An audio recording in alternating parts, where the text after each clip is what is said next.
Bienvenidos, estimados estudiantes de la Cátedra de Sistemas de Control. En esta ocasión les voy a explicar brevemente el manejo del sistema denominado Laboratorio Virtual de Control.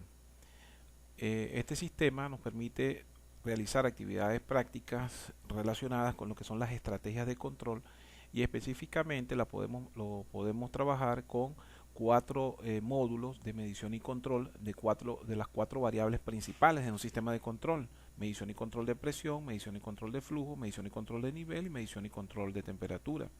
Y adicionalmente podemos analizar el funcionamiento de los controladores PID, de los controladores on-off y de los controladores lógicos programables conocidos como PLC.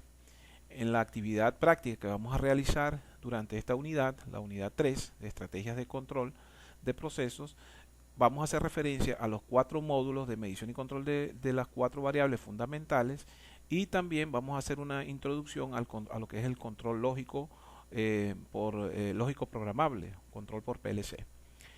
Iniciamos entonces con la variable medición y control de presión. En este caso tenemos un sistema conformado por una etapa en la cual existe un tanque de agua a través de la cual se va a succionar el líquido por una bomba. Esa bomba va a enviar el fluido hacia un tanque de presurización, el cual va a presurizar el fluido, y luego a través de un lazo de control PID se va a distribuir el agua de acuerdo a un valor de referencia fijado en presión, en libras. De acuerdo a este valor de presión, entonces se hará lo que sería el proceso de despresurización. ¿Cómo trabaja este sistema? Siempre que vamos a trabajar con este laboratorio virtual, lo primero que tenemos que es colocar en ejecución continua el modelo para que el modelo se esté ejecutando. Una cosa es la ejecución del modelo y otra cosa es el proceso, la simulación del proceso. En este caso, al colocar en esta posición el modelo, ya está listo para que se pueda ejecutar la simulación del proceso. Para ejecutar el proceso de presión, simplemente tenemos que accionar el voltaje que energiza un relé, y ese relé a su vez energiza una bomba. Esta bomba va a succionar el fluido, como se puede observar, hacia el sistema de presurización. Nótese que acá la aplicación nos da un mensaje, una advertencia que dice que debes activar la válvula PB1. Esta válvula es una válvula manual, por lo tanto podemos abrir esta válvula para que entonces el líquido pase a través de la bomba, a través de la válvula manual, y comience a presurizarse.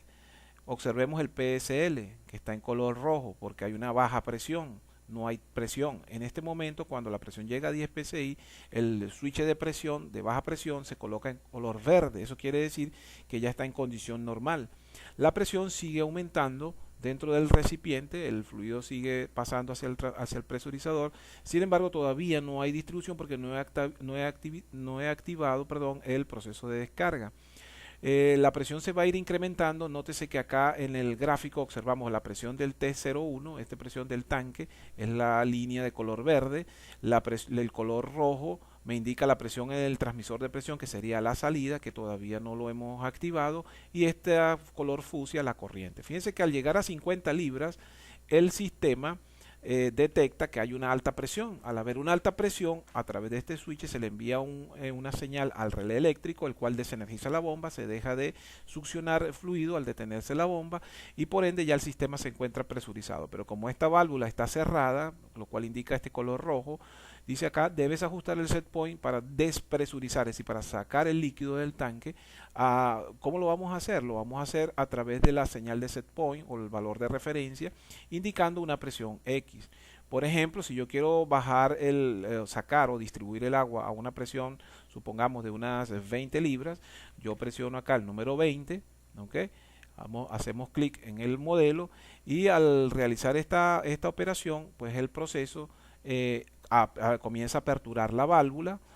Fíjense que el porcentaje de apertura de la válvula comienza a crecer, el líquido comienza a pasar hacia el sistema de distribución, y la presión se va a ir incrementando mientras la válvula vaya abriendo. A medida que el transmisor va marcando mayor presión, también va marcando mayor corriente. Fíjense que aquí ya las gráficas del transmisor y de la señal de corriente del transmisor comienzan a incrementarse. ¿Dónde se va a estabilizar el sistema? Una vez que llegue a 20 psi. Fíjense que en este caso llega a 20 psi porque yo estoy ajustando ese valor, puede ser cualquier valor. Nótese que a medida que el líquido va saliendo del recipiente a una presión de 20 psi, observen que el recipiente de presurización o el tanque de presurización va disminuyendo. Al ir disminuyendo el tanque de presurización, fíjense que los dos interruptores están en color verde, indicando que la presión está en un intervalo normal. Cuando la presión llegue a los 10 psi, que es el rango de baja presión al cual está ajustado este sistema, este interruptor de baja presión debe cambiar de color rojo y al indicar una baja presión le debe enviar una señal al relé para que el relé suministre energía a la bomba y luego entonces comience otra vez el proceso de presurización. Nótese que en la gráfica vamos a llegar hasta el punto mínimo que es 10 psi. Aquí comienza nuevamente el proceso de presurización, se arranca la bomba, ¿verdad? Y luego el ciclo se va a repetir así indefinidamente, ¿verdad? Siempre y cuando yo mantenga el sistema en condición estable. Bien, de esta forma también podemos analizar que en este caso de la etapa de entrada tenemos unos elementos digitales que son lo que normalmente se llaman una estrategia de control off, mientras que en la salida tenemos un controlador, se está simulando un controlador PID o un controlador regulatorio, que es un control regulatorio, perdón, que permite que el proceso salga, el líquido se desplace del recipiente a una presión determinada. Por eso a este sistema entonces se le llama sistema de medición y control de presión. Fíjense que aquí comienza a repetirse el ciclo de carga, descarga, carga, descarga, y así vamos en el tiempo a observar periódicamente el funcionamiento del sistema. Bien, para ahora analizar el sistema de nivel, vamos a pasar primero el de nivel. Tenemos entonces aquí dos opciones, un control por switches y un control por diferencial de presión o también por PID.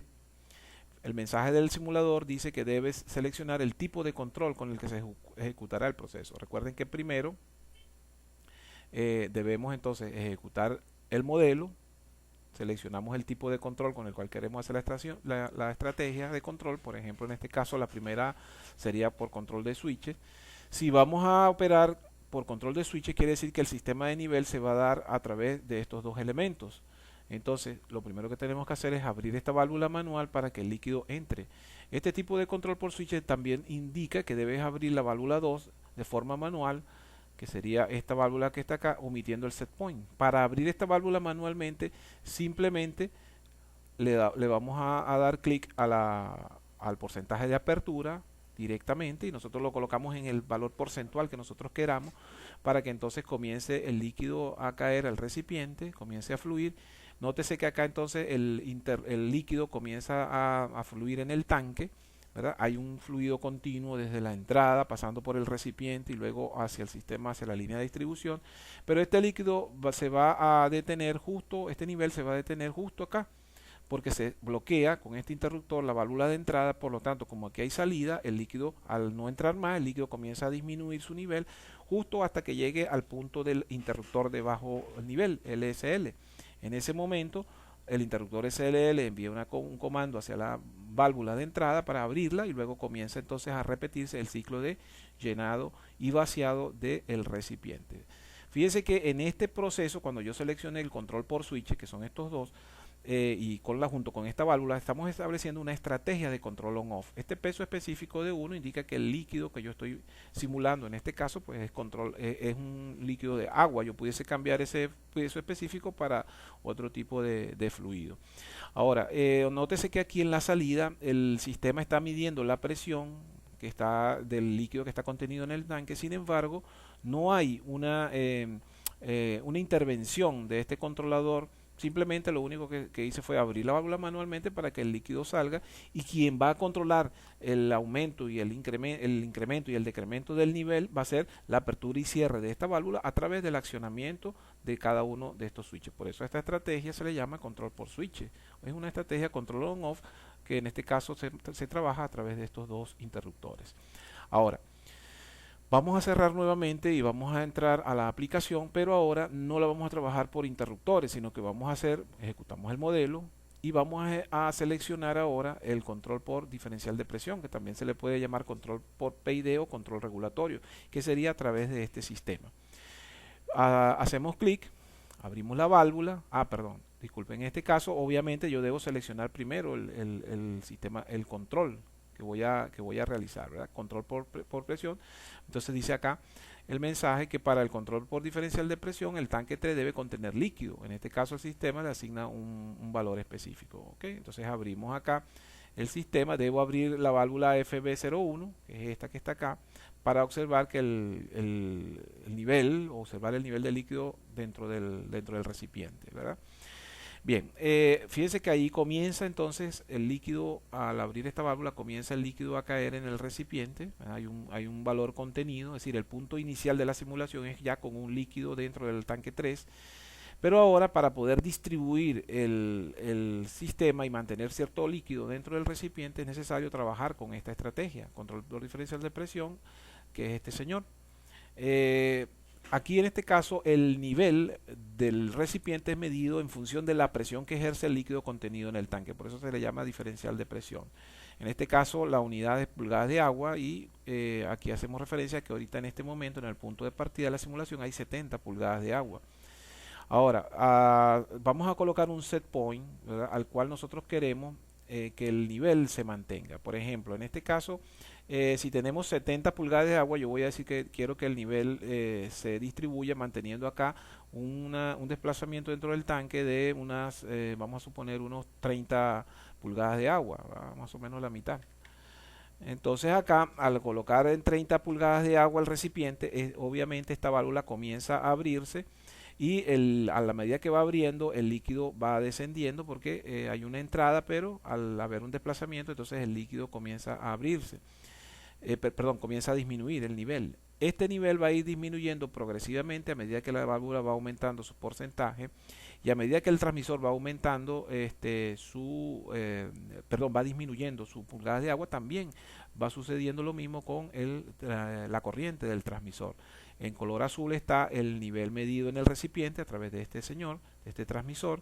La señal roja es la corriente en el transmisor, que es estos 10 miliamperios que tengo acá. Y el color verde representa el punto de referencia al cual yo fijé el valor, es decir, en este caso el valor deseado, que es de 30 pulgadas. Quiere decir que esta línea azul debe aproximarse a ese valor deseado, que es el valor de 30 pulgadas de agua. Fíjense que aquí ya tenemos 38, 37, es decir, se está simulando entonces el acercamiento del nivel al valor deseado. Veamos que aquí, al llegar exactamente a los 30 psi, perdón, a las 30 pulgadas de agua, ya el nivel comienza a estabilizarse. Estas pequeñas oscilaciones que se observan son parte de la simulación, ya que en muchos casos pues los procesos no necesariamente en el control de nivel vamos a tener un comportamiento perfectamente lineal, sino que hay una pequeña perturbación producto de el tipo de líquido, la espuma o las burbujas que se puedan presentar en la superficie del líquido. En este caso ya el sistema se encuentra estable, ¿verdad? Y en este caso ya el control de nivel no es por banda de desplazamiento como en el caso de los switches, sino que es un control regulatorio en el cual se tiende a estabilizar la variable azul, en este caso que es el nivel dentro del tanque 3, a un valor deseado, que es la línea verde, que en este caso yo la fijé a 30 psi. Ahora, para el control de temperatura vamos a analizar lo siguiente. Acá tenemos una caldera que va a generar el vapor. ¿Okay? Ese vapor va a pasar por este serpentín dentro de este intercambiador de calor y luego, dependiendo del líquido que esté contenido en este recipiente, habrá una transferencia de calor y a la salida tendremos entonces un líquido con una temperatura X. Fíjense que acá estamos en la condición inicial, estamos partiendo de que la temperatura está a 27 grados centígrados. Es una temperatura ambiente, un punto de referencia, no es 0 grados centígrados, no tendría lógica. Entonces aquí, antes de iniciar el proceso, debemos asignarle un valor al switch de alarma. En este caso el TSH es un switch de alta temperatura que nos va a permitir determinar en qué punto yo quiero que por protección se detenga la caldera en caso de que hubiese un incremento excesivo en la temperatura dentro del recipiente o el vapor esté calentando muy por encima de lo deseado la variable a controlar. Voy a colocar para efectos de la simulación, vamos a colocar por ejemplo 60 grados centígrados. Eso quiere decir que si yo coloco en 60 grados centígrados la alarma, mi valor de referencia no puede exceder 60 grados centígrados, porque si yo quiero calentar a más de 60 grados centígrados el líquido, cuando la variable a medida supere este valor, se va a activar la alarma y va a detener la caldera. Por lo tanto, si yo fijo acá una variable de 60 para la activación de la alarma de alta temperatura, entonces siempre mi valor de referencia debe estar por debajo de 60. Vamos a colocar un valor de referencia, por ejemplo, de 50. Si colocamos un valor de 50, colocamos el valor y podemos hacer clic aquí en la superficie para que se ejecute el valor. Si colocamos el valor en 50, nótese que inicialmente la temperatura está en un valor de 27 grados. Aquí evidentemente recordemos siempre ejecutar el modelo. Si no ejecutamos el modelo, pues obviamente va a ser muy difícil que el proceso se ejecute, ¿no? Fíjense que ya lo que ejecuté el modelo 50, el vapor comienza a pasar por el serpentín y la temperatura comienza a aumentarse, la temperatura medida en la línea de salida, ¿verdad? Porque hay una transferencia de calor. Cuando llegue a 50 grados centígrados, entonces el proceso de incremento de la temperatura se detiene. Aquí debemos abrir la válvula F2 y F3 para que haya desplazamiento del líquido tanto en la entrada como de la salida. ¿Ok? Bien, nótese lo siguiente, cuando nosotros tenemos este comportamiento de 50 grados centígrados, la válvula llegó a 23 grados centígrados. Si yo quisiera disminuir la temperatura, por ejemplo, a 35 grados centígrados, la válvula comienza a cerrarse porque los 35 están por debajo del valor que estoy midiendo. Entonces, ¿qué es lo que hace el controlador? Le dice, hey, a la válvula vamos a cerrarla para que entre menos vapor. Al entrar menos vapor hay menos transferencia de calor, y al haber menos transferencia de calor la temperatura del líquido comienza a bajar lentamente y se va a detener hasta más o menos que alcance el valor de referencia, alcance los 35 grados centígrados, ¿verdad? Que es el valor deseado. Ahora, si yo en algún momento llego y coloco, por ejemplo, 70 grados centígrados, observen que los 70 grados centígrados, aquí están el color verde, me indica el set point, que es el que estoy cambiando, el color blanco me indica la temperatura dentro del recipiente, que es medida o la temperatura de la variable de salida, que es medida por este transmisor, y el color rojo me indica la corriente que produce este transmisor, ¿verdad? Nótese que aquí la temperatura va subiendo progresivamente, pero cuando supera los 60 grados centígrados, esta alarma se activa, y al activarse esa alarma es un indicador, una advertencia de que la condición del proceso está en condición crítica. Por lo tanto, a través de este controlador se detiene la caldera. Al detenerse la caldera, el vapor, comienza a dejar de fluir a través del serpentín, no hay transferencia de calor. ¿Y qué va a suceder entonces con el líquido? Bueno, el líquido dentro del recipiente va a comenzar a enfriarse, producto de qué, de que al transcurrir el tiempo sin haber transferencia de calor, pues el líquido va a ir saliendo cada vez con menos temperatura, ¿verdad? En este caso sería la condición crítica en la cual se activó la alarma, ya que la temperatura superó el valor que yo fijé aquí en la alarma. Y luego, si vamos a trabajar con el sistema de control de flujo, que es un sistema en este caso que emula la parte correspondiente a gas, aquí debemos tener en cuenta lo siguiente. Primero, tenemos un compresor donde se presuriza el gas y es enviado hacia esta línea. Hay un switch de presión que detecta alta presión para proteger el sistema en caso de que haya una alta presión por un taponamiento de la válvula o cualquier obstrucción en la línea. Si hay un incremento excesivo de la presión, se detiene el compresor a través de este switch de alta presión o esta alarma de interruptor de alta presión. Este transmisor mide la presión en la línea con la cual el gas es enviado. Este transmisor de presión diferencial permite medir la velocidad de desplazamiento del gas a través de la tubería, y a través de este elemento conocido como bloque de flujo o computador de flujo, cálculo de flujo AGA3, que es una normativa de la Asociación de Gas, de la Asociación Americana de Gas, ellos tienen un modelo a través del cual con una ecuación podemos determinar, por ejemplo, FQ igual a una constante K. Ahorita vamos a ver qué es esa constante K. En este caso aplicamos ahora la raíz cuadrada, FK por la raíz cuadrada de la presión por la cual es enviado el gas multiplicado por la presión diferencial. esta ecuacioncita que está aquí es lo que normalmente se conoce como la norma para el cálculo de gas haga 3. ¿Ok? Entonces, esta ecuación de FQ igual a K por la raíz de PT por PD indica que esta constante va a tener un comportamiento dentro de ese cálculo de gas. Este transmisor de presión y este transmisor de presión diferencial también. Veámoslo en el simulador.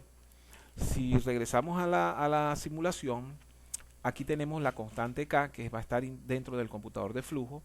Esta constante K depende del diámetro de la tubería, del diámetro del punto de medición, es decir, de unos factores que por lo general son suministrados por el ingeniero de procesos. Este PT es el que mide la presión con la cual se envía el gas hacia la línea, producto del compresor, y este PDT mide la velocidad con la cual se está desplazando. Al aplicar la ecuación antes explicada del AGA3, entonces a la salida vamos a tener la cantidad de flujo calculado en una unidad que se expresa en miles de pies cúbicos diarios.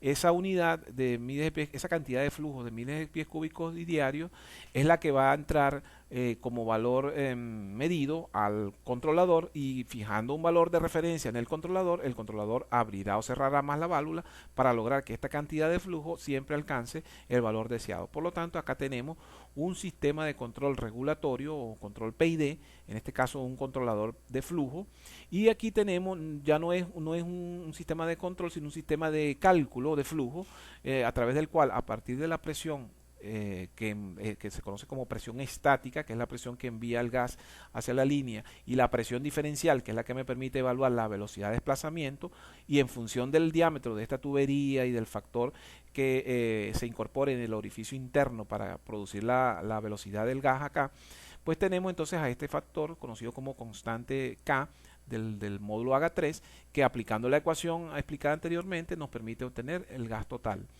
Estos dos elementos que están acá simplemente son indicadores. Este me indica la presión diferencial, es decir, la velocidad de desplazamiento del flujo aquí, y este señor mide ya la cantidad de flujo directamente. Aquí hay un medidor diferencial y un medidor de flujo.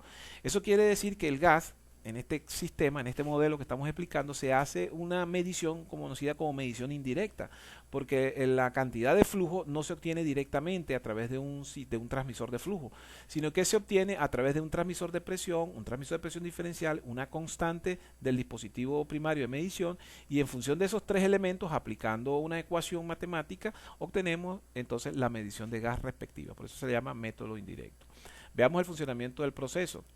Fíjense, aquí hacemos clic y cuando arranquemos el compresor debemos colocar la constante en un valor 1 y aumentar, ¿verdad? Por ejemplo, vamos a suponer el set point a 12 miles de pies cúbicos. Estos 12 miles de pies cúbicos me permiten entonces que el desplazamiento del gas comience a realizarse a un valor determinado. Por ejemplo, aquí habla de 500 psi, 0,28 pulgadas de agua, y al tener una constante igual a 1, esta constante puede ser cualquier valor.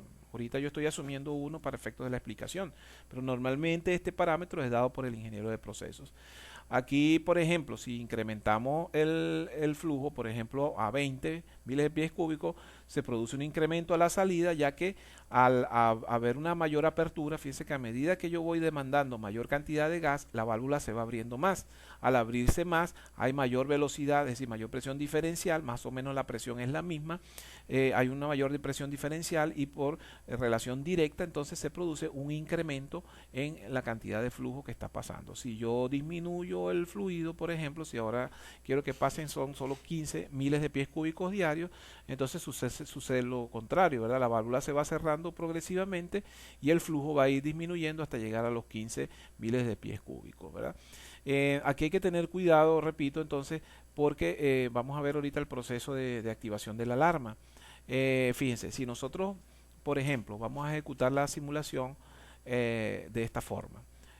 Primero, modelo, ejecutamos el modelo, le doy un arranque al compresor, pero no tomo la previsión de arrancar el controlador con su valor de referencia, ni la constante de tiempo para que haga el cálculo, perdón, ni la constante de cálculo del flujo. Entonces, ¿qué sucede? Si yo no calculo el flujo, si esta constante es cero, el flujo va a ser cero. Si el flujo es cero y el set point es cero, la válvula no se abre. Pero el compresor estaba inicialmente encendido, por lo tanto aquí hubo un incremento de presión superior a 500 libras. ¿Qué hizo la alarma de alta presión? Envió una señal, se detuvo el compresor y por ende entonces el proceso no pudo arrancar. Esto es para que entonces tengamos en cuenta que estos son simulaciones de procesos, de condiciones críticas de procesos que deben ser tomados en cuenta, ¿no? Si hacemos el arranque del proceso normal, que es lo que vamos a evaluar en este caso, en el sistema de control de flujo, ejecutamos el proceso, hacemos el arranque del compresor. Aquí nos sale el mensaje de que debemos colocar la constante y debemos colocar el flujo para que la cosa se dé normal, el arranque del proceso se dé normal. Entonces aquí vamos a observar en color blanco la señal correspondiente a la presión que mide el transmisor. Aquí está, más o menos casi 500 libras, 497. La corriente del transmisor estático, que es casi 20 miliamperios. La presión diferencial subió, claro, aquí la escala es muy diferente, por eso casi no se observa aquí el valor, pero aquí podemos observar que la presión diferencial es muy pequeñita. Si quiero que haya más gas, incremento el set point, y al incrementar el set point, fíjense que hay mayor flujo de gas porque la válvula va abriendo y por ende la presión diferencial va incrementando. Y aquí con esta línea yo puedo observar la cantidad de flujo, en este caso es que es 29, 31, debería llegar hasta 36 y allí se estabiliza, ¿verdad? Bueno, y finalmente para la parte del módulo de control por PLC, vamos a trabajar entonces con este módulo de la siguiente forma.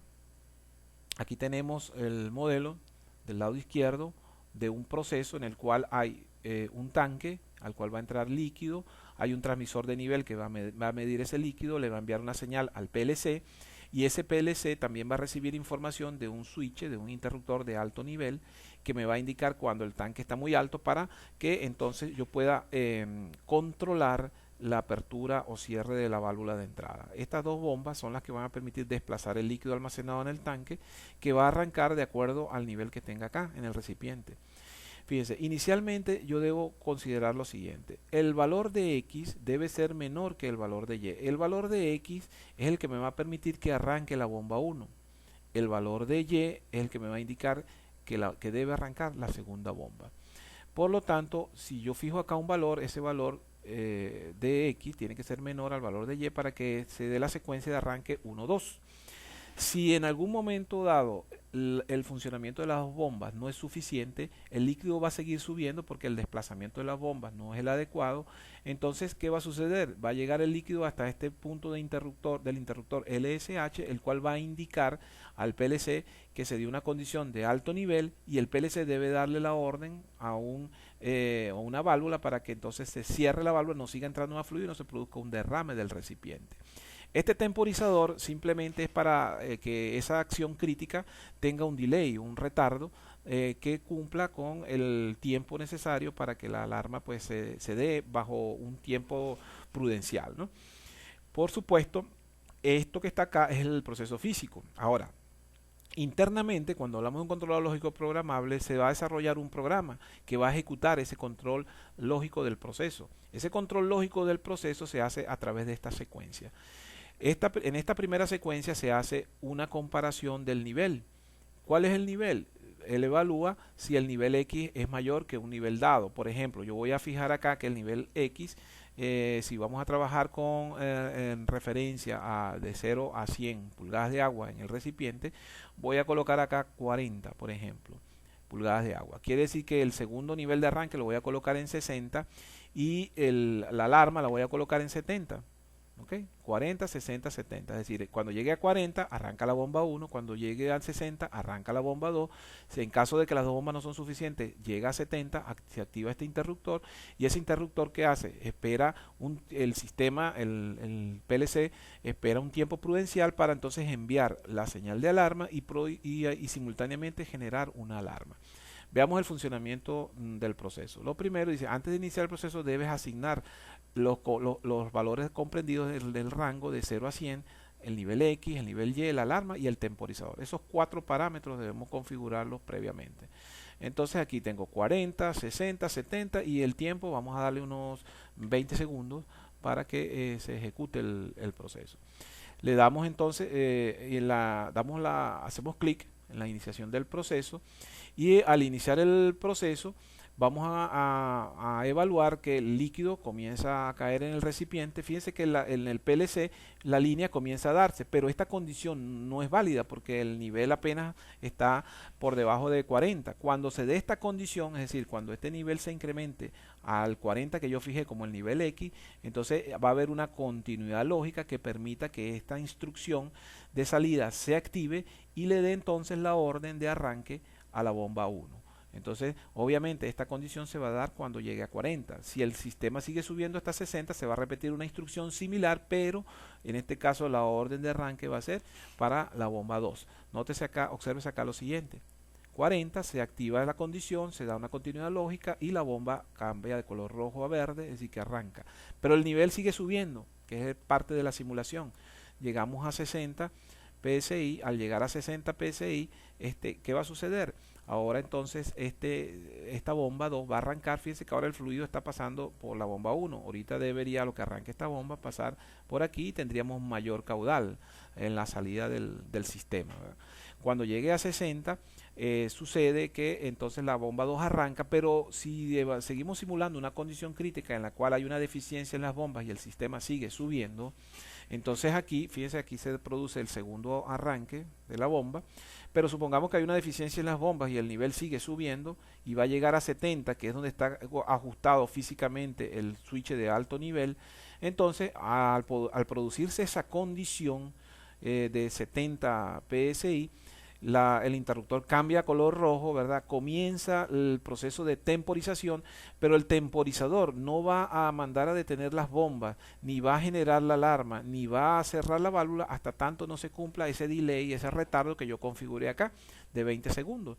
Una vez que llegue a 20 segundos el conteo del proceso, entonces aquí se produce la detención de las bombas, una generación de una alarma y una señal que detiene el ingreso de líquido. ¿Cuál es la intención entonces? Evitar que el líquido siga llenando el recipiente y por ende ocurra un derrame en la instalación. En este caso, pues, se está simulando entonces una secuencia de proceso de arranque normal de las bombas, una secuencia de detección de alarma y otra secuencia que detecta la condición de alarma y entonces envía una alarma a través de un delay y envía una cierre a la válvula de entrada, ¿no? Fíjense que aquí entonces tenemos dos partes de la simulación, proceso y software. En este caso, cuando estamos hablando de la simulación del software, pues aquí vamos a utilizar un dispositivo controlador lógico programable. La idea en este módulo es simplemente explicar cómo trabaja el PLC en su filosofía de funcionamiento. Más adelante, con otros entornos de simulación, veremos cómo desarrollar esta lógica de control, qué software, qué estrategias se utilizan para hacer estos programas y cómo se relacionan estos procesos con esos programas. Eso lo explicaremos a través de otras herramientas de simulación de control lógico programable. Por ahora lo que nos interesa entonces es que tengamos una visión de las cosas que podemos hacer con este simulador. El control PID no lo vamos a utilizar para efectos de la asignación planteada, sin embargo, aquí se simula lo que es el funcionamiento de un lazo de control y aquí en control on-off pues se simula el accionamiento de un sistema o de una bomba a través de interruptores. Fíjense que en este caso nosotros esos dos módulos, aun cuando no los estamos explicando, aquí tenemos por ejemplo el módulo de presión control on-off y en el módulo de control por PLC estamos explicando el control lógico programable y en el módulo por ejemplo de flujo, ¿verdad? Tenemos aquí un control PID, ¿ok? Es decir que tenemos todas las estrategias de control en los 5 módulos explicados. Bueno, jóvenes, con esto entonces llegamos al final de esta explicación de cómo utilizar el laboratorio virtual de control. No olviden revisar las actividades puestas en el blog, así como también el material de apoyo y las respectivas asesorías en función de las asignaciones propuestas. Saludos a todos jóvenes, espero que se encuentren bien y seguimos en contacto.